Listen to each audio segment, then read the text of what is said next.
Hi mga ka-hearty! Kamusta po kayong lahat? Isang mapagpalang araw sa inyong lahat. So, kami po ay mag-travel sa ibang bansa, o di ba?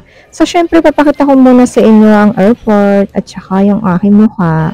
De joke lang. So, samahan niyo po kami mag-travel sa ibang bansa. So, ito po ang kwento niyan. Oh my God! OMG! Nadismaya kami, kumbaga. Kasi, alam niyo ba, wala akong tulog niyan. Friday kami, daling araw umalis. Siyempre, hindi na ako natulog. So, pagdating namin dyan sa airport, umaga na, di ba? So, yung aming flight, oh my God, na delay ng 2 hours, almost 3 hours na. Alam nyo ba mga ka-hearty, wala akong tulog niyan mula Friday hanggang Sabado. Hindi ako natulog dahil nga ako'y nag-ayos, naligo, nagplansya ng buhok, syempre nag-blower. Tapos pagdating dyan sa Kuala Lumpur, na dyan sa airport ng Malaysia, oh my God, grabe, delay ang aming flight. So, na-delay siya ng almost 3 hours. Ang dami kong pagod, sobrang ang dami kong pagod. At hindi naman ako papahuli, syempre. Sa sobrang pagod ko, ako ay nag-wine. Free naman yung wine dyan, free yung pagkain. Yan, nakikita niyo yung aeroplanong yan. Sabi ko, paunahin na, hayaan mo silang mauna muna. Hindi, joke lang. Syempre, naka-line up kami. So, pagkalipad nyon, kami naman ang sumunod. So, naka-line up ang mga eroplano bago lumipad.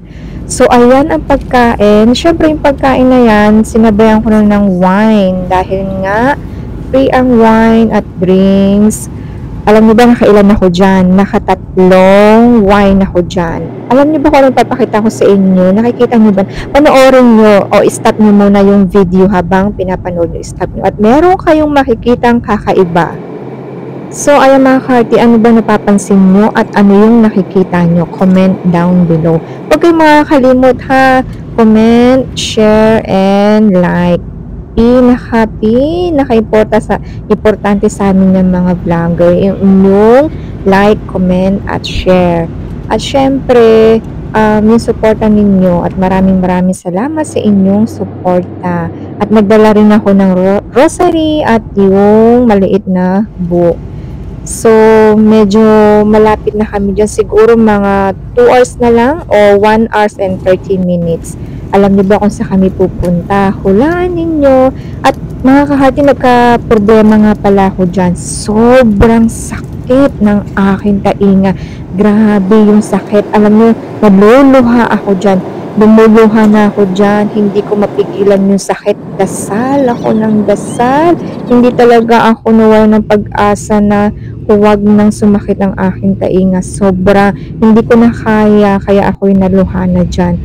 Yung sakit ng tainga ko, kahit anong gawin ko, kumain ako ng candy, lumulok ako ng laway, o whatsoever na ginawa ko, na dasal lang talaga ang aking kinapitan. At unti-unting nawawala ang sakit ng aking tainga. So mga ka-hearty, naka-landed na kami, nakababa na rin kami ng aeroplano. So nag-guess nyo na ba o nahuhulaan nyo na ba kung saan kami?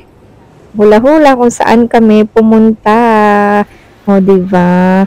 So, syempre, lakad-lakad muna. Oh, alam niyo na, diba? May guess na kayo kung saan kami nagpunta. Pakita ko nga pala sa inyo yung toilet nila, yung kanilang restroom o CR. Napakaganda. So, ayan, hinintay na namin ang aming driver. So, dumating na ang driver namin at kami ay papunta na sa aming hotel. So, yung araw dyan, kulay orange na dark orange. Mga ka-hearty, wag niyo pong makakalimutan mag-iwan ng like, comment, at share nyo na rin. So, finally, nandito na kami sa aming hotel. So, yan ang lobby. Yung cute ng mga aso. Nandiyan na kami sa lift. So, maya nandyan na kami sa room. Ayan, nasa room na kami. Papakita ko sa inyo kung gaano kaganda ang room. So, ayan ang room namin. Bathroom, sink, at yung aming bed. So, simple lang, para siyang Japanese style. Tsaka yung bathtub nila dyan, square. Para talagang Japanese style. O ginaya talaga nila yung Japanese style. Basta yun na yun, parang talaga siya. Maliit lang siya. Hindi naman kaliitan at hindi naman din kalakihan ang room. Basta panoorin niyo na lang kung gaano siya kaganda. Simple lang pero may dating. O, diba? Thank you for watching mga ka-hearty.